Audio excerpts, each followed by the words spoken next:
Come on, sit down for a second, dog. I know we talking coaches over here, man, but you know what I mean? Like, I call this guy the basketball encyclopedia for Boston, right? If you don't know this guy. Legendary stories, legendary player, man. You know what I mean? And he's a brand ambassador with him and his daughter. They have an amazing business, Authentic Diva. So my good brother AD stopped at the table with me to kick it, chop it up. AD, what's going on, man? Ain't nothing, man. Appreciate the opportunity, man. How you doing? No complaints, man. Everything good? Bless. So we got our show coming up, and we're actually talking about wing players Sunday. And being that you are a wing player, right? Yeah. Give me your top 5. I don't mean to put you on the spot right off the rip, but you know how we do. Give me your top 5 wing players that you've played against. Do they have to be from this city? And they don't have to be from this city. They could be just the top 5 wing. If you have anybody from the city that you played against and you rank them up there, but if not, give me your top 5 because I know you've been all over with your school and stuff like that. You know what I mean? You travel many places. So talk to me about your top 5 guys that you've competed against. Number 1 is Brandon Roy. Brandon Roy. Whew. Number 2, Rashad McCants. This is all AAU right here. Yep. This is all AAU. Number 3, Bracy Wright. Number 4, Celtics drafted him. Alan Ray went to Villanova. Yes. And the 5th, I could do all AAU. 5th on the road, I would go Bobby Phillips, that played for the Denver Nuggets from Washington. Okay. So what do you think of events like this? I know you're a vendor here, but what do you think of just events like this in general as far as black coaches getting together, learning from each other, teaching each other things? Like, what do you feel about this? So 2-part. And is there not enough of these kind of events? I was about to go right into it. Right. So this is a dope event. You know what I mean?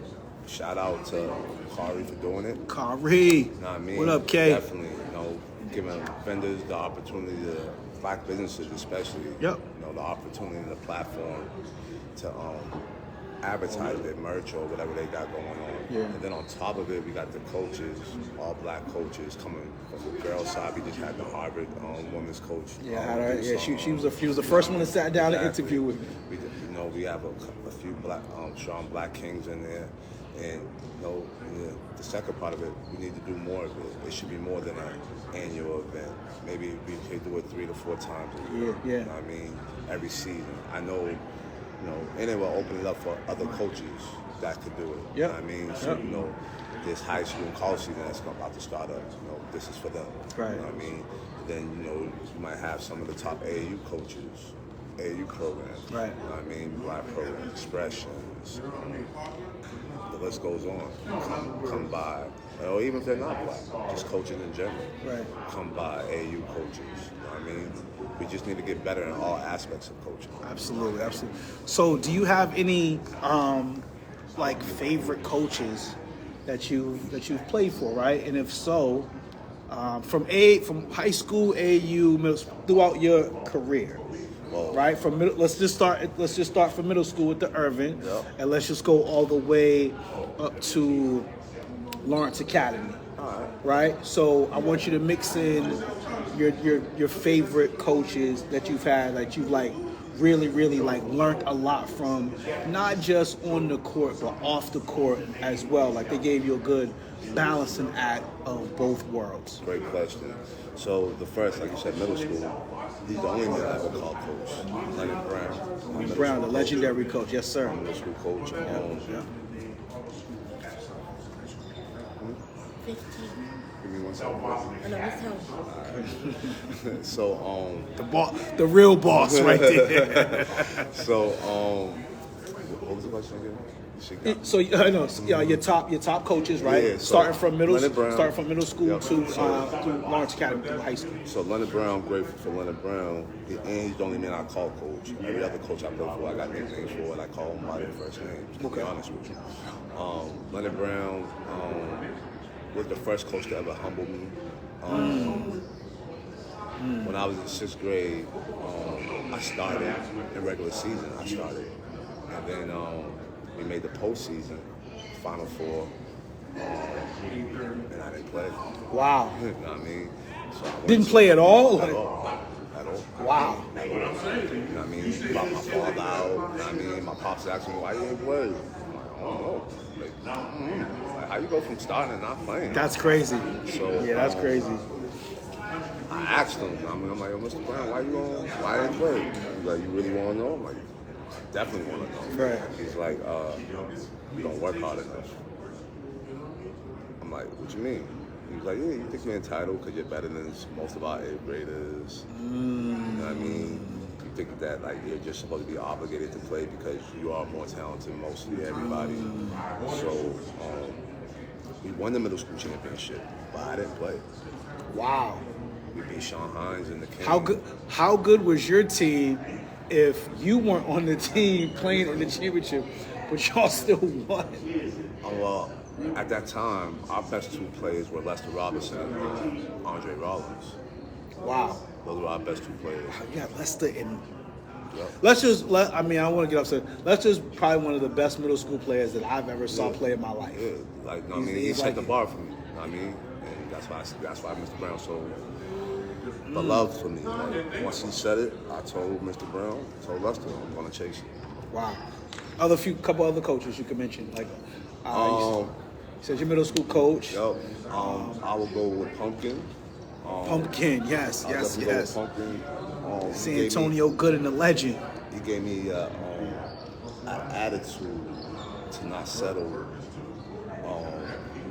and compete at the highest level, never be satisfied. And we started something great with Pumpkin. You know what I mean? Without Pumpkin, I probably wouldn't play BABC. Wow. I mean, I got that opportunity for Pumpkin. I mean, a lot of people don't know that there was only 3 BABC teams when I arrived. There was a sophomore team, that was Dwayne Cox and Ray and all them guys. Yeah. Then there was a junior team with Derek Booth, Leland Anderson. And then there was the senior team with your guys Cino, Ryan Walken, Scott Clark, Sean Conley. So there was only 3 teams. We created the freshman team. We're the first freshman team ever in BABC history. Wow. So who's on that freshman team? Me, Sean Hines, Mike McGee, Keith Butler, Louis Ford, Sean Barrows, Michael Robinson from Brockton. Wow. And then in the middle of our freshman year, we took Terren from High Park AAU. They originally played for us, but we didn't have an AAU team. Terren Francis. Okay, yeah. So he went and played with High Park AAU. And then the very next year, or middle of our freshman year, he started playing with us. Wow. So then after that, no, Leo wasn't coaching us yet. It was just Pumpkin. Pumpkin was coaching us. Coaching the BABC team. Yep. So then under some unfortunate circumstances happened. So Pumpkin got relieved to be the BABC coach. And then once we got our name, we were so good, we made it to like I want to say the Sweet 16 in the Nationals. Once we did that, Leo took over. And we never looked back. Wow. We never looked back. And then I would go Leo. Leo Papil.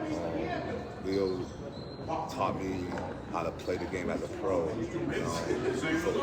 For those that don't understand that, what I mean is Leo doesn't call timeouts.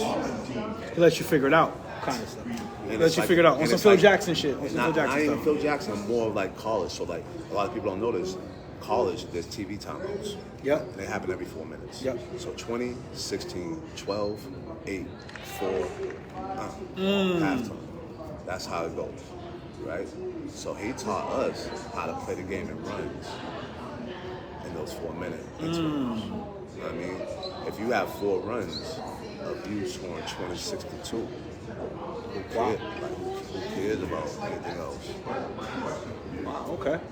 So Yeah, that's a great way to kind of break the game down. Right. Yeah, So yeah. he taught me how to think like a pro. You know what I mean? And think bigger than high school. So shout out to Leo. Also give me the opportunity, you know, like travel. Not only See the world, yeah. Yeah, not only AAU, but like we got to go overseas. We got to go play in Italy, countries like that against real professional teams. Right. You know what I mean? To As test young ourselves, guys, yeah, right, for to sure. test ourselves, to see where we're at. You know what I mean? And I'm grateful for that. Those would probably be my 3 top coaches from middle school to high school. Those 3 guys basically created him. Like I said, started in middle school with Leonard Brown. He gave me a dream. I chased it. Pumpkin, he gave me the attitude to go get it. And Leo gave me the opportunity, the platform for me to illustrate my talents. Okay, great. So I think I've asked you this question before, but I want to ask you on camera too. In my opinion, I think you would make an amazing coach just because of we've had this conversation before, so that's what I'm going to ask to you on the live. I think you would be an amazing coach just because of your IQ of the game and how you see the game.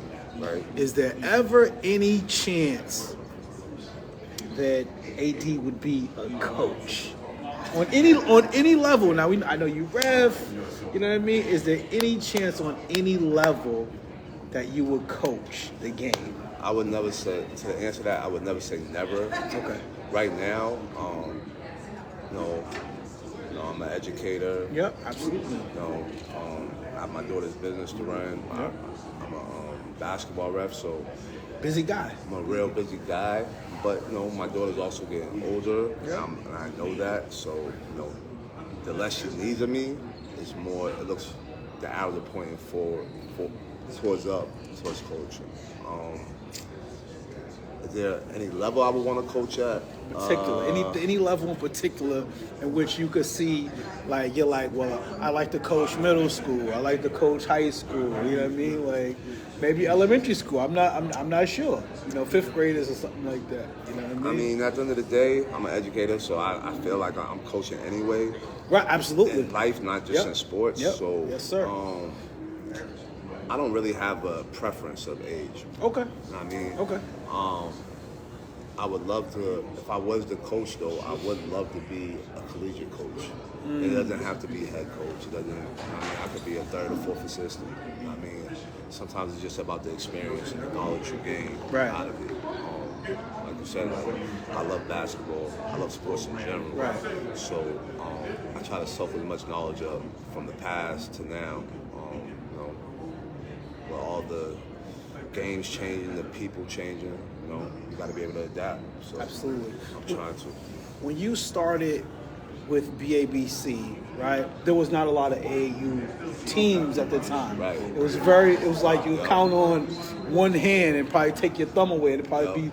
So has the state of the game, and this is no knock on any AAU programs, has the state of the game been watered down because there are so many AAU programs now that as there wasn't at that time? Because you had to be really good to make one of those 3 teams. Right. Now it's like anybody can go and start an AAU program, and for some, it's like a cash thing, right? With no knock again on anyone. But then there's some who really believe in the game and want to teach it. So has AAU messed up the state of the game now with being so many people out there doing it?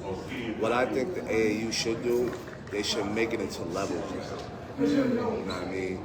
Because, like you said, when I was younger, there was us, Metro, Boston, Middlesex Magic, Mass Hysteria. And other than that, Right. there wasn't too many great AAU teams in Massachusetts. I'm all about giving kids the opportunity to play. Right. All kids deserve to play. Yep. But there's levels to it. Yeah. You know what I mean? Yep. So it's kind of like in the big time AAU, what they're doing right now with the EYBL. Yes. You know what Yes. I mean? Like, we kind of got to do that around AAU because as a ref, there's some game where it's 70-6. That's insane. You know what I mean? That's insane. That's insane. And it's sad. That's you know what I insane. mean? That's crazy. It really is sad. Like, at the end of the day, those kids who scored like 4 or 6 points, they don't want to play basketball. They're just doing it. They're just doing it just to have fun. Yep. You know what I mean? Yep. And there's nothing wrong with that. Nope, We not want at our all. kids to do something, stay active, stay out of trouble. So with that being said, we got to create leagues and like certain leagues. Like like we could break it down. NBA is the greatest. The highest of the high league. Yeah, the highest of the high Then we league got is the NBA. and then we got NCAA, second level. Right? Yep. Then we got you could call it high school division, and we know the high school division is the least tier. You know what I mean? So with that, kids won't lose as much confidence. Kids will be willing to learn more, willing to play more, because that's what we want anyway. We want the kids to learn more. We want the kids to play more. Yep. And we don't want the kids to be frustrated. We want them to build confidence off of it. So if you're playing around talent that's basically equal or a little more, you have a better chance of wanting to do better and actually doing better. But when you're having expressions play teams from let's say the South Shore somewhere, and they just a program that just started, expressions gonna probably beat them by close to 70, 80 points. Right. Absolutely. Now, for those kids who lose about 70, 80 points, are they gonna want to play basketball again? Nope. I don't It's think like a so. lot. It's a mental. Right, It's a mental effect that it has on them with doing that. So for me, I would want to break it down into tiers. Okay. AAU into tiers. Because you kind of hit on it when you asked me the question. AAU is becoming one of the greatest money grabs right now. Big time. Like, I'm watching people build houses, cribs off charging these kids. I mean, you gotta look at That's some of insane. Yeah, You know what I mean? that's So you gotta look at it insane. like this. So there's a couple programs, I won't mention nobody's name. There's a couple programs, right, that have 10 to 15 teams. Right? You got 10 to 15 teams. You're charging these kids $800 to $1,200. $1,200 for a season, right? 10 to 15 teams. Right. $800 to $1,200. You know what I mean? So just think about that. Just think about those numbers right there. That's And insane. then, as a parent, you want to go support your kids, right? Yep, for sure. So For sure. that's hotels. That's renting cars, possibly. That's getting on planes. Then you got to rent another car because you're on a plane because you couldn't drive, so that's more money. Eating. Eating, Feeding them. Right. Like it's like so. All that is becoming so much, and no offense to these coaches, these coaches are starting to see that. Yep. So AAU is one of the biggest, I call it now, it's like a pyramid scheme. You know what I mean? It's like, yo, yo, you know these kids don't really want to play basketball, but you got them playing in every tournament, all week. No gear, no sponsors. But But you got these poor kids and their families spending their hard-earned money that they probably really can't afford. Yeah. But they just want to do this because they want to see their child or children happy. Right. We gotta do better. Gotta do better. We gotta do better. Yeah. Gotta do better. Yeah, man. Well, man, thank you, man, AD. I appreciate you for sitting down and talking, sharing your love for the game. Like I said, you're a legend, in my opinion. You know what I mean? I know you're younger than me, but I still show you nothing but the utmost respect. Again, because I've been around you, watching you play the game of basketball for over 20 plus years, though. Definitely. You know what I mean? So It's just crazy how it watch just goes you like, wow. from that person to Right. that person. Right, I can You know really what say I I literally met you when I was 11 years old. Absolutely, absolutely. So thank you for sitting down at Always, the table, big man. old My appreciate brother, you it. know that. Always. You know Dorchester that. Yes, forever. you know that. Yes.